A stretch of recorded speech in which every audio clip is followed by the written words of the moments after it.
अच्छा, अब ये है बर्नौलीज़ के बाद नेक्स्ट टॉपिक। अब हम सेकंड ऑर्डर डिफरेंशियल इक्वेशंस पे आ गए हैं। इसमें फर्स्ट टॉपिक है second order differential equations reducible to first order.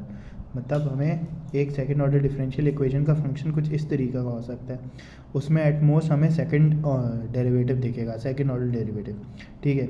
First order derivative भी हो सकता है, ठीक है। फिर y या x का कोई भी वेरिएबल हो सकता है, ठीक है। इस तरीके की कोई इक्वेशन को हम सेकंड ऑर्डर डिफरेंशियल इक्वेशन कहेंगे, ठीक है। अब हम क्या कर रहे हैं, एक तरीका है कि हम सेकंड ऑर्डर डिफरेंशियल इक्वेशन को रिड्यूस करें फर्स्ट ऑर्डर में, और फर्स्ट ऑर्डर के जितने भी हमने केसेस पढ़े उनमें से जो अप्लाई हो रहा हो वो लगा के सॉल्व कर दें। तो ये अब देखते हैं कि कोई क्वेश्चन जो सेकंड ऑर्डर डिफरेंशियल इक्वेशन का हो और उसे हम रिड्यूस कर सकें फर्स्ट ऑर्डर में। तो एक हमारे पास क्वेश्चन है y double prime equals to x। अब इन क्वेश्चन को सॉल्व करने के लिए कुछ केसेस हैं, ठीक है।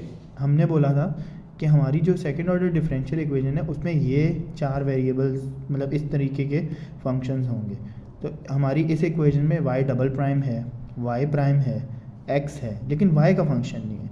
ये होना ज़रूरी है, यही नहीं है तो हमने ये दोनों डेरिवेटिव्स कैसे निकाले। तो इसलिए हमने क्या किया, ये अब रिड्यूसिबल हो गई है। हम इसको किस तरीके से सॉल्व कर सकते हैं, ये है केस 1, जब हमारे डिफरेंशियल इक्वेशन में y सिर्फ y, उसके डेरिवेटिव्स का केस नहीं है, y नॉट प्रेजेंट, ठीक है। तो ये हमारा केस 1 है इन्हें सॉल्व करने का। इसके लिए हम क्या करेंगे, सब्स्टिट्यूशन लगाएंगे। वो सब्स्टिट्यूशन होगी कि लेट v एक variable low, v equals y prime and v prime equals y double prime.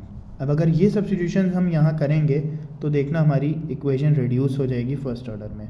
y prime हमने क्या लिया है, v, तो हमने लिख दिया v। y डबल प्राइम क्या लिया है, v प्राइम, तो उसके लिए हमने क्या लिख दिया, v प्राइम इक्वल्स x।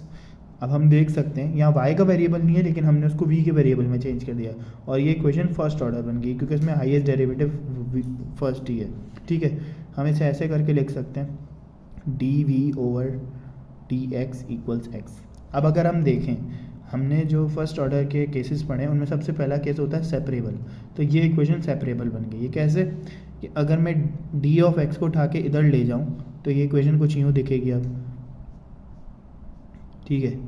और अगर मैं इन दोनों को इंटीग्रेट कर दूँ, इंटीग्रेटिंग बोथ साइड्स, तो ये मतलब सेपरेबल है जब ये सेपरेट हो गए वेरिएबल आराम से। और अब मैं इन्हें क्या कर दूँगा, सॉल्व कर दूंगा इंटीग्रेट करके सॉल्व करूंगा तो क्या आ जाएगा, v square over 2 equals x square over 2, और इंटीग्रेशन का एक ही बार मैंने यहाँ c लिख दिया, ठीक है।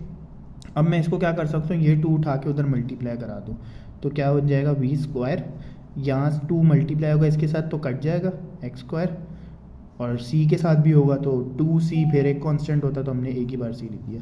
तो और फिर v को अगर मेरे को सिर्फ सिंपल करना है v, तो वो क्या हो जाएगा, v plus minus x square plus c। ये तो हो गया मेरा v की फॉर्म में सोल्यूशन, लेकिन मेरी ओरिजिनल इक्वेशन जो थी वो y के वेरिएबल पे थी, तो मुझे y का सोल्यूशन निकालना। अच्छा, अब मुझे पता है मैंने v क्या सपोज किया था, y प्राइम, ठीक है। As we know that v equals to y prime. y prime हम ऐसे लिख सकते हैं dy ओवर dx। तो मैं इस इक्वेशन को अब ऐसे लिख रहा हूँ, dy over dx equals plus minus radical x square plus c, ठीक है।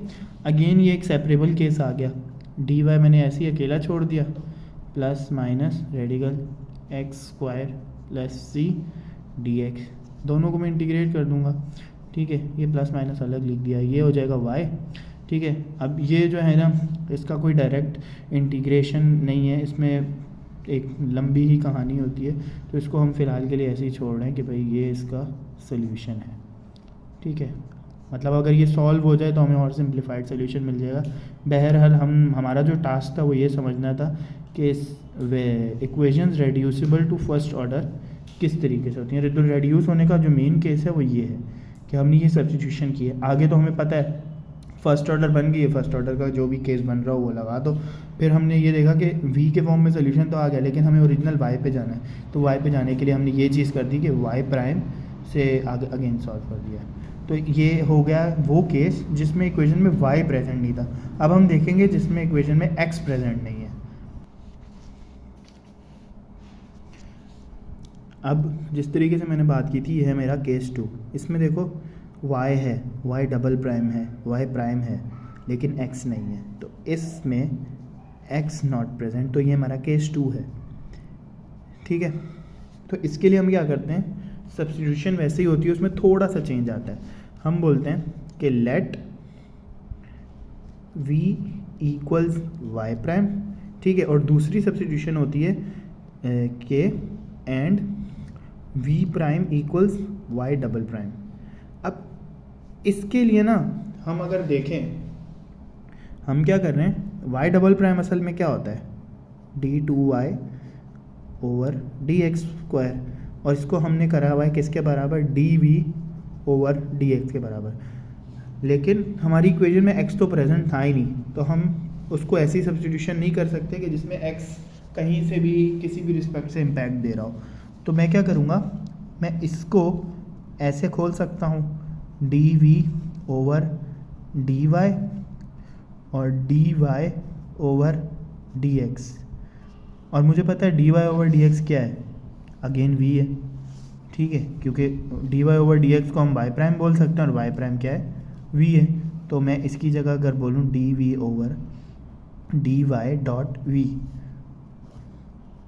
जो किसके जगह आ जाएगा, y डबल प्राइम, तो मैं बोल सकता हूँ कि मैं v into D V over D Y लगाऊँगा जहाँ मुझे y डबल प्राइम की प्रेजेंस मिलेगी।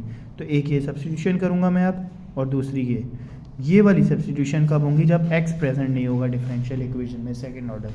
ठीक है, तो अब मैं क्या कर देता हूँ, इसकी जगह ये लगा देता हूँ, इसकी जगह ये लगा देता हूँ, y ऐसे ही रहेगा। ठीक है, y डबल प्राइम की जगह मैं क्या लूँगा, v इंटू, ठीक है, v into D V over D Y plus y prime क्या है, v, उसके ऊपर स्क्वायर लग गया, इक्वल्स y ऐसे ही आ जाएगा और v ऐसे ही आ जाएगा। ठीक है, अब मुझे समझ नहीं आ रही है किस तरह की इक्वेशन बनी है फर्स्ट ऑर्डर तो है क्योंकि इसमें फर्स्ट ऑर्डर डेरिवेटिव है। मैं क्या कर सकता हूँ, इस v को अगर मैं यहाँ कॉमन ले लूँ, y into D V over D Y plus V equals Y V, ये पूरा इस इक्वेशन से मल्टीप्लाई हो रहा है और यहाँ भी है, तो ये क्रॉस हो जाएंगे। इसका मतलब है मैंने v को दोनों साइड में डिवाइड करा दिया, तो अब ये सिंपल होके हो गई D V over D Y plus V. अभी भी ये बिल्कुल एक फॉर्म नहीं आई कोई फर्स्ट ऑर्डर डिफरेंशियल इक्वेशन की, लेकिन अगर गौर से देखें ये लीनियर के करीब चली गई है, क्योंकि लीनियर इक्वेशन की फॉर्म क्या होती है, D Y over D X, P of X कोई फंक्शन होगा, साथ वाई मल्टीप्लाई हो रहा होगा और क्यू ऑफ एक्स आ जाएगा एंड में। ठीक है, तो यहाँ पे हम v की रिस्पेक्ट से देख रहे हैं तो वो D V over D Y हो गया, तो ये वाला y, यहाँ पे ऑफ एक्स है, यहाँ कुछ भी नहीं है तो मैं 1 बोल देता हूँ, और यहाँ y लिखा हुआ है। ठीक है, तो वो क्यू ऑफ एक्स है। सही है, तो बस ये चीज़ है जो हिंडर कर रही है हमें लीनियर इक्वेशन बनने में। तो मैं क्या करूँगा, इस पूरी को y से डिवाइड करा दूँगा सब जगह, ये यहाँ से क्रॉस हो जाएगा, ये यहाँ से क्रॉस हो जाएगा। अब ये pure linear first order differential equation बन गई है। ठीक है, plus v upon Y equals 1, ये मेरे पास लीनियर इक्वेशन बन गई। अब मैं क्या करूँगा, लीनियर इक्वेशन वाले तरीके से सॉल्व कर दूँगा। उसमें क्या होता है कि आपको इंटीग्रेटिंग फैक्टर निकालना होता है। इसका इंटीग्रेटिंग फैक्टर कैसे आएगा,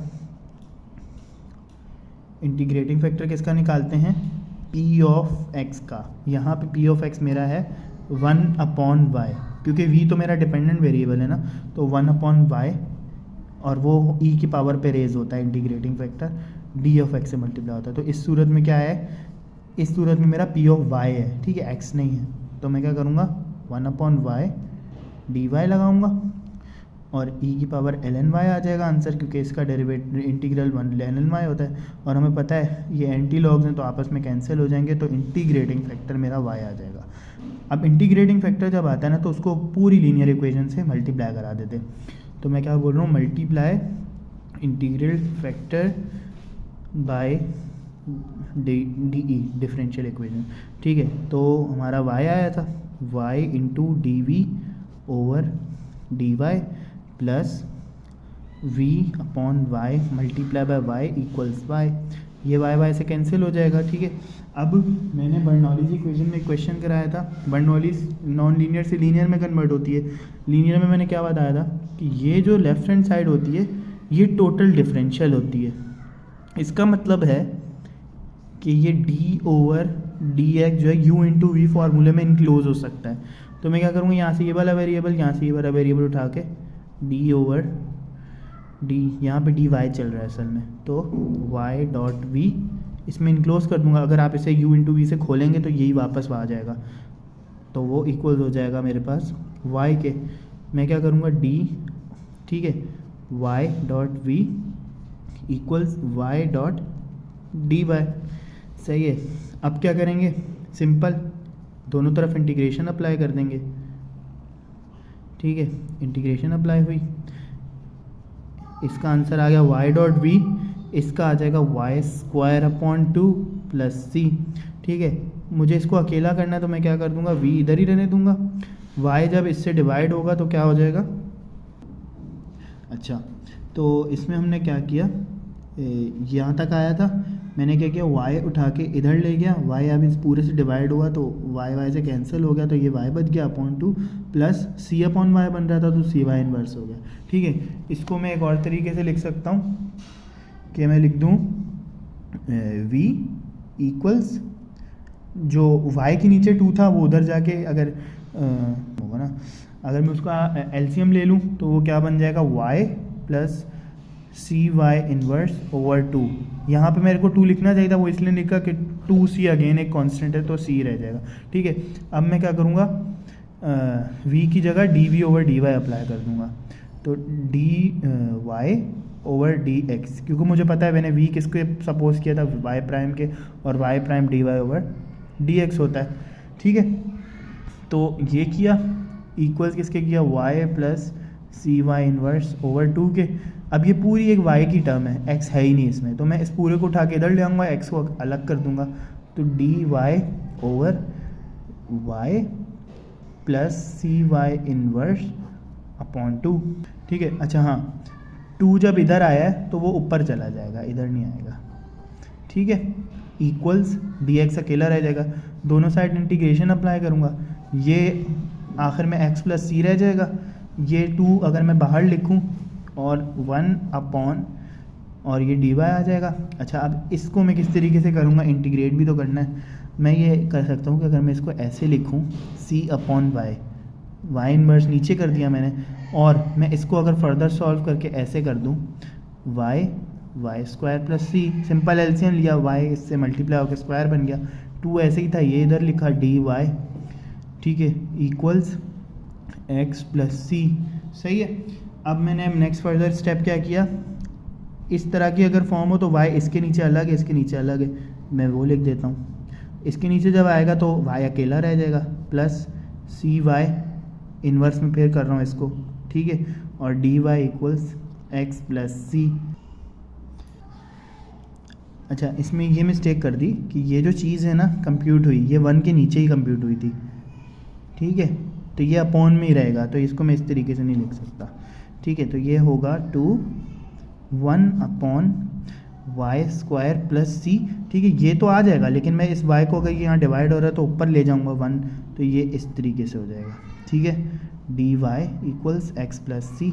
अच्छा, अब मैं ये नहीं कर सकता कि इस y को इसके साथ भी कर दूँ, इसके साथ भी, ये गलत है। तो और मैं एक चीज़ कर सकता हूँ कि यहाँ सब्स्टिट्यूशन मेथड अप्लाई हो रहा है, क्योंकि इस टर्म का डेरिवेटिव इसके इन्वर्स में मौजूद है। तो मैं बोलूँ कि अगर मैं लेट u इक्वल्स, इस पूरे को u ले लूँ, वाई स्क्वायर प्लस सी, तो D you over D Y क्या आएगा,